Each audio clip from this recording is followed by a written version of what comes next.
നമസ്കാരം. സൂര്യദീപം അസ്ട്രോളജിയിലേക്ക് എല്ലാവർക്കും സ്വാഗതം. ഇന്ന് നമ്മൾ നോക്കുന്നത് കാർത്തിക നക്ഷത്രത്തിൻ്റെ മാർച്ച് 2024 എങ്ങനെ ആയിരിക്കും എന്നുള്ളതാണ്. വിവാഹപരമായിട്ടുള്ള തീരുമാനങ്ങളൊക്കെ പെട്ടെന്ന് ഉണ്ടാകുന്ന ഒരു സാഹചര്യം ഉടലെടുക്കുന്നുണ്ട്. അതായത് നമ്മൾ വിവാഹത്തിലേക്ക് പോകുമെന്ന് വിചാരിക്കാത്ത സമയത്തായിരിക്കും വിവാഹത്തിൽ തീരുമാനങ്ങളൊക്കെ ഉണ്ടാകുന്നത്. ഉന്നത പഠനത്തിനായിട്ട് വിദേശത്തേക്കൊക്കെ പോകുന്നതായിട്ടും കാണുന്നുണ്ട്. വിദേശത്ത് ജോലിയുള്ളവർക്ക് വളരെ അനുകൂലമായ ഒരു സമയമാണ് ഈ സമയം. സർക്കാർ ജോലിയൊക്കെ കിട്ടാനുള്ള സാധ്യത ഈ മാസം കാണുന്നുണ്ട്. കൂടാതെ വാദസംബന്ധമായിട്ടുള്ള രോഗം പിടിപെടാനുള്ള ഒരു സാധ്യത കാർത്തിക നക്ഷത്രക്കാരെ സംബന്ധിച്ച് കാണുന്നുണ്ട്. അതൊന്ന് ശ്രദ്ധിക്കണം. മാർച്ച് 15 ശേഷം ഭാഗ്യാനുഭവങ്ങളൊക്കെ ജീവിതത്തിലേക്ക് കടന്നു വരുന്നതായിട്ട് കാണുന്നുണ്ട്.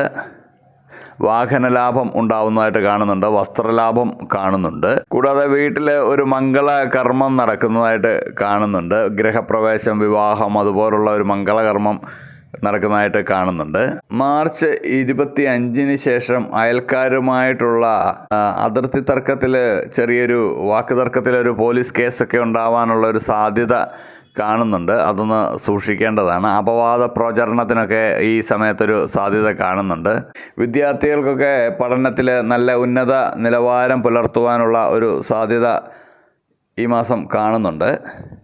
കുഞ്ഞു മക്കൾക്കൊക്കെ ചെറിയ ചെറിയ അസുഖങ്ങളൊക്കെ വരാനുള്ള ഒരു സാധ്യത കാണുന്നുണ്ട്. അതുകൊണ്ട് അവരെ പ്രത്യേകം ഒന്ന് ശ്രദ്ധിക്കേണ്ട ഒരു സമയമാണ് ഈ മാർച്ച് മാസം. കൂടാതെ കാർത്തിക നക്ഷത്രക്കാർക്ക് പൊതുവെ ബിസിനസ് പരമായിട്ടുള്ള ഉയർച്ച കാണുന്നുണ്ട്. അതിൽ തന്നെ പലരും അസൂയപ്പെടുന്നതായിട്ടും കാണുന്നുണ്ട്. അതിൻ്റെ ഒക്കെ ഭാഗമായിട്ടാണ് ഈ മാർച്ച് 25 ശേഷം ഉണ്ടാകുന്ന കലഹങ്ങളും കാര്യങ്ങളുമൊക്കെ. കുടുംബസ്വത്ത് കയ്യിലേക്ക് വരാനുള്ള ഒരു സാധ്യതയും കാണുന്നുണ്ട് മാർച്ച് 25 ശേഷം.